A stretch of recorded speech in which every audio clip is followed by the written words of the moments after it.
Assalamualaikum warahmatullahi wabarakatuh. Om Swastiastu, Namo Buddhaya, salam kebajikan sahabat-sahabat dimanapun juga berada.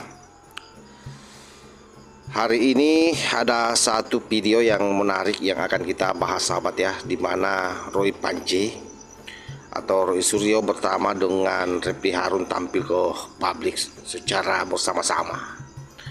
Dan ada satu kesimpulan yang saya bisa berikan kepada sahabat-sahabat bahwa ternyata memang mereka ini berupaya keras bagaimana kembali lagi dari nol, melakukan gugatan di mana-mana dan memilih tidak menanggapi isu-isu yang mereka anggap sebagai isu receh.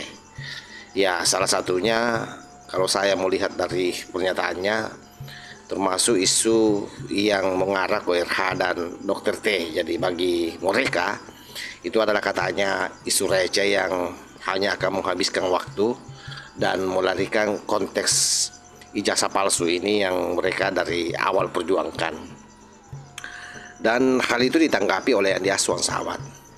Bahkan di sini Andi Aswang menegaskan bahwa apapun yang mereka lakukan, yang jelasnya bahwa P21 ini akan segera, dan itu kemungkinannya bulan 4, bulan April, sampai masuk dalam proses persidangan di bulan 5. Kenapa terlambat? Ya karena adanya penyesuaian berkas kembali, di selain saksi-saksi ahli yang ditambahkan juga adanya permohonan RJ dari Rismon Sianipar, yang tentu nanti tidak akan dikirim lagi berkasnya masuk ke kejaksaan. Itulah yang membuat itu terhambat sahabat ya. Ini penting saya kira, karena terlepas dari berbagai macam isu akhir-akhir ini memang, terutama yang paling dahsyat yang melanda RH dan Dr. T, tentu kita berharap kasus ini cepat selesai. Nah, untuk lebih jelasnya, ini coba kita cek videonya. Kami tidak mempedulikan hoax atau isu-isu murahan. Sekali lagi saya katakan isu murahan yang ada sekeliling. Kami lebih fokus kepada bagaimana kita membuktikan ijazah ini 99,9% tadi palsu. Akan halnya kalau misalnya teman-teman tanya, Mas fokus kok harus ke MK, harus ke KUP, harus ke citizen lawsuit, dan itu justru fokusnya di situ. Semuanya itu polanya adalah tentang ijazah ini, bukan untuk dibelokkan ke isu-isu yang murahan, hoax 50M, hoax apalah itu tidak. Kami sama sekali tidak akan melayani, jangan harap ya kami akan melayani isu-isu receh ini, nggak perlu. Kita meresponnya cukup dengan statement saja, karena mereka hanya menyampaikan ini. Kalau mereka menantang, tidak dilaporkan, ya kita justru melaporkan ini. Kita serius kembali ke gawangnya, ya membuktikan ijazah Joko Widodo 99,9% palsu. Jadi apa yang mereka lakukan kita sudah membaca itu, karena kita tantang pra peradilan pun mereka nggak berani, karena itu jalan tol mereka untuk masuk penjara. Dan yang saya dengar ya dugaannya mereka ini, kenapa mereka ini sangat merasa super gitu ya, karena ada iming-iming gitu loh. Dugaan saya mungkin ya iming-iming itu. Iming-iming apa? Tidak akan lewat pengadilan, mereka akan dikasih deponering lah ya, atau ke abolisi lah ya. Ya roti sobek, janganlah bermimpi untuk itu ya. Tarung aja nanti di pengadilan ya. Sebentar lagi itu ke P21 ya. Tinggal bagaimana bab BAP penambahan ya, dari saksi lagi ya, yang diminta oleh kejaksaan, kan begitu. Dan juga bab penambahan karena ada yang keluar ya, yang dapat restoratif justice itu, yaitu saudara Rismon Sianipar. Ya. Jadi ya teman-teman, kita lihat bahwasannya permainan ini akan semakin panjang ya. Tapi dugaan saya ya 1 bulan ini, di bulan April ini pasti ada banyak sekali pergolakan juga dan informasi yang saya dapat, dan ini saya katakan A1 itu bisa P21 dalam bulan April ini, sehingga Mei dan Juni ini proses pengadilan untuk itu. Dan saya punya yakinan itu ya informasi A1 lah. Ya.